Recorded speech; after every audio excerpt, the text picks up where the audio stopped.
أهلا بكم مشاهدينا في هذه الحلقة الخاصة وهذه المقابلة مع المبعوث الأممي إلى سوريا السيد بيدرسون.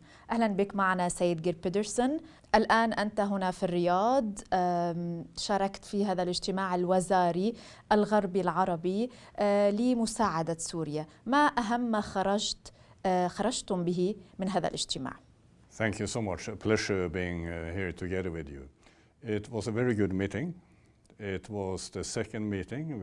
As you know, we met 3 weeks back in Aqaba, where I think at the time there were lots of questions about what was happening in Syria. We met only 1 week after the collapse of the Assad regime. Now a few more weeks have passed, and obviously within the international community there were more questions. And this time also the caretaker foreign minister of the new Syrian government was also there. So this was an opportunity for him to listen to the international community and for the international community to be listening to what he has to say and the other way around. So I think it was a very good and very important meeting. إذا ما عدنا إلى الوراء إلى مرحلة سقوط بشار الأسد، كيف تصفون هذه المرحلة في الشكل وأيضا المضمون؟ وهل علمتم بأن هذا النظام سيسقط أو أن هنالك شيء يحضر في هذه المرحلة؟ I think we were all surprised by the speed and how it happened. I had been warning for years that if a real political process didn't start in Syria, we could risk seeing something dramatic happen. And what started on the 27th of November last year and ended on the 8th of December with the collapse of the Assad regime, I think came as a complete surprise to nearly everyone. And I think this also explains a lot of the questions being asked. We have to remember that HTS, which is sort of the dominant force that took power in Damascus, was actually a UN-listed terrorist group. And the fact that this group is now in charge, of course, raised a lot of questions and I think some nervousness, not only among the international community, but also among Syrians. But then very early on, we heard, of course, very positive messaging coming out from al-Shara in particular, where he emphasized that Syria should be for everyone, for all communities, all religious sects, and that it would be inclusive. The new Syria would be for everyone. Then he also said that they needed to take care of the state institutions, that there should be no collapse of state institutions. And then he said that they wanted to give priority to public services, to security, and so on. And I think this was met with relief, first and foremost from the Syrians, but also from the international community. And then I think the question being asked from many Syrians and from the international community was, would this actually be implemented? And I think we have now witnessed a few weeks, and I think we have a clearer picture. كيف تصفون في هذه المرحلة الآن واليوم هيئة تحرير الشام، وكيف تصفون أيضا العلاقة مع أحمد الشرع؟ I think what we have seen is, frankly speaking, a remarkable development. I think today it is 5 weeks since they took power in Damascus. And of course, they don't control the whole of Syria. That's also sort of an important part of this. But I think the fact that we have relative stability in so many areas is extremely important. So I think while I think many were very nervous that things could start to go wrong very quickly, I think we are now seeing by and large that it has been a positive development, but with a few issues. And of course, outside of the big cities, we have seen what I would call a few security incidents. We have seen some attacks on some of the minorities, which I know that the new caretaker authority is also looking into. And then I think we have seen some questions being raised by the fact that now the caretaker government is basically the same government that came from Idlib.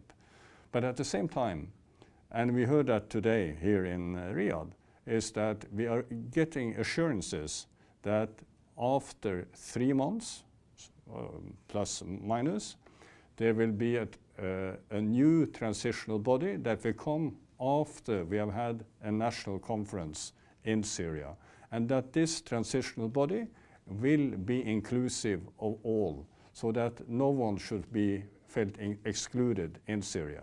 And I think that is a reassuring message coming out. So to answer your question, I think we see that there is a lot of challenges. Some of these challenges will be with us for months, maybe years to come, but there is an understanding that we can work together on this. We can work together with the caretaker government, hopefully with the transitional body when that is in place, and the international community is ready to come in fully behind and support the Syrian people. تحدثت منذ قليل عن الإطار الزمني للمرحلة الانتقالية. ماذا عن بعد الثلاثة أشهر هذه المرحلة؟ هل تتابعون مع السيد الشرع كل التفاصيل الحوار؟ لماذا تم تأجيله ومن سيشارك فيه؟ Listen, this of course is first and foremost the responsibility of the Syrian people. And what we want to see is that what is leading up to what we call the national conference, the national dialogue, whatever we call it, that this is a really inclusive process that sends a message of hope to the Syrian people, that it is credible and that the Syrian people believe it is credible. Of course, we all understand that things in Syria will not immediately be perfect. You know, in this world nothing is perfect. But what is important is that it is credible and inclusive, so that the Syrian people are willing to come in and to contribute to how it is developing. And then it is, as I said, up to that national conference, or however they want to organize this, to find some kind of an agreement on the next phase. You know, we have heard different things. I think Al-Shara said in an interview with you that certain things could take 2 to 3 years. Other things, elections, could take longer, 4 to 5 years. But hopefully these are things that will be discussed by the Syrians themselves. And we are here to hopefully be able to support, to give advice, but again, for the Syrians themselves to decide. سأتحدث معك عن نقطتين أساسيتين في القرار الأممي 2254. الأول بأنه يجب على هذه العملية السياسية أن تكون تشمل كل السوريين ويقودها سوريون فقط. هل ذلك ممكن في هذه الأوضاع؟ وماذا عن قسد وما يحصل من تصعيدات في الشمال السوري؟ You're absolutely right. You can say there are two core principles in Security Council Resolution 2254. It's about that it needs to be a Syrian-led, Syrian-owned transitional process that should lead to a transitional body that again will lead to a new constitution and free and fair elections. The second and important principle is the protection of Syria's sovereignty and territorial integrity and independence. So these are the two important things. But the point with Security Council Resolution 2254 was of course also that it had language about negotiations between the government and the opposition. And this is obviously no longer relevant. There is no one proposing that we do negotiations with Mr. Assad in Moscow. So that's why we are now working on the possibility to see if we can also make some changes and maybe adopt a new resolution. That is up to the Security Council to decide, but I think it would be a good way to sort of to move forward, to tell also the Syrian people that the Security Council and the international community understand that there is a new beginning and that we are willing to work with the Syrian people based on the core principles of that resolution, but that we see that something new is happening.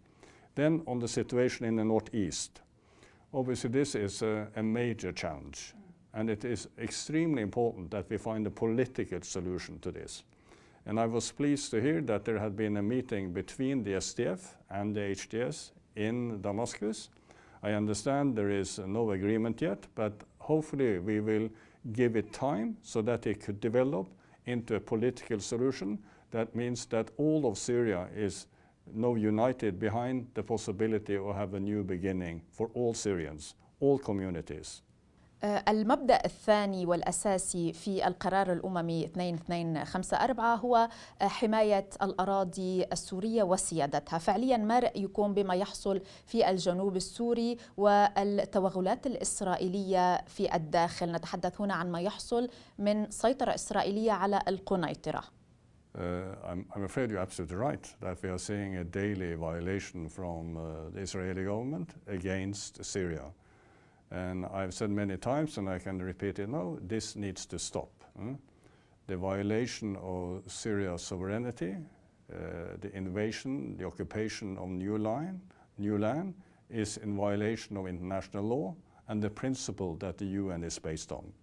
It's not only that, but it is also happening at a time when we have what I would call a critical transitional process in Syria. And instead of complicating that, all neighbors should show a positive interest in seeing that we have stability and a new beginning for Syria. So this is a huge responsibility also on the Israeli side. سيد بيدرسون، في حال نفذ السيد الشرع كل تعهداته وأشرك جميع الفرقاء السوريين والجهات بالعملية السياسية، هل ترى بأنه الوقت المناسب لرفع العقوبات عن سوريا وعن الشرع وهيئة تحرير الشام؟ وأيضا ما الضمانات التي ستطلب منه؟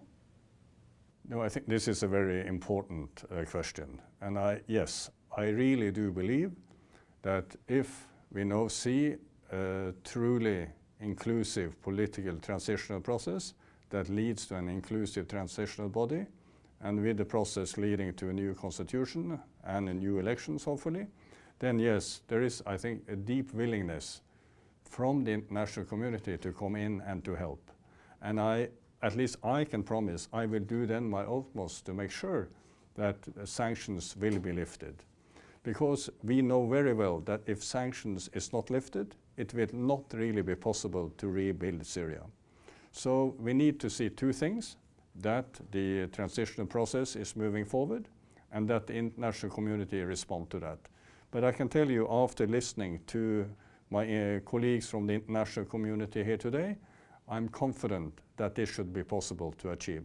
I'm not saying that it will be, an uncomplicated process. There are always hiccups in processes like this.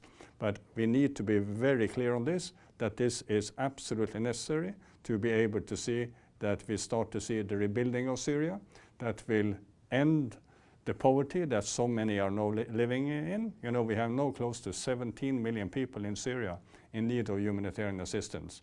And as you know, we want Syrian refugees to be able to return. We have now maybe had 500,000 since the 400,000 came from Lebanon.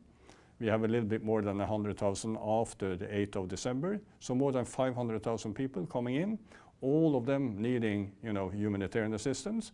But we need to make sure it's sustainable. And that can only happen if we are really rebuilding Syria. And that needs a lot of international support, new businesses, and the end of sanctions.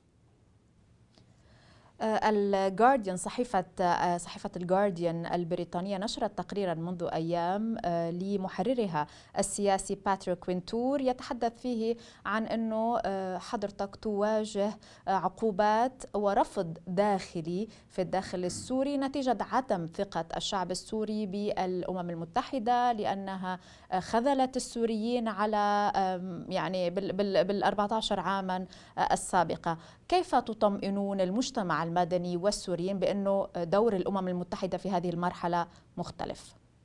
I think we have to be honest and to say that we all let the Syrian people down during the 14 years or close to 14 years of war and conflict. We were not able to really live up to the expectations of the Syrian people when it comes to nearly everything. And after the collapse of the Assad regime, we have now seen all the brutality that regime brought through. So it's understandable that there is a lot of anger against the international community. And I would say it was an international, I think, a collective failure. And of course, the UN is part of that. And for many, we are the face of that. And there is only one way out of that, and that is to start to rebuild trust. And the way we can do that is to say that we are here now to serve the Syrian people, hopefully in close coordination and cooperation with first the caretaker authority and then with the new transitional body. And as I said, I think the international community is united now behind a willingness to come behind and to support the new Syria. And why is that? Because I think no one can afford that Syria do not succeed. The Syrians can't afford it, and the international community can't afford it. So here there is a joint interest in trying to move forward. سيد بيدرسون، المملكة العربية السعودية تطلع بدور مهم ورائد جدا في بناء وتكوين سوريا الجديدة بشكلها الحالي. كيف تصفون هذا الدور الذي لا يقتصر على الدعم السياسي إنما أيضا الدعم الإنساني الكبير؟ I think the fact that we met in Riyadh today at the initiative of the Kingdom, I think says a lot. I think it re-emphasizes what I have emphasized already, that there is a willingness from Syria's neighbors, from the Gulf states, and from the broader Arab region to make sure that Syria succeeds.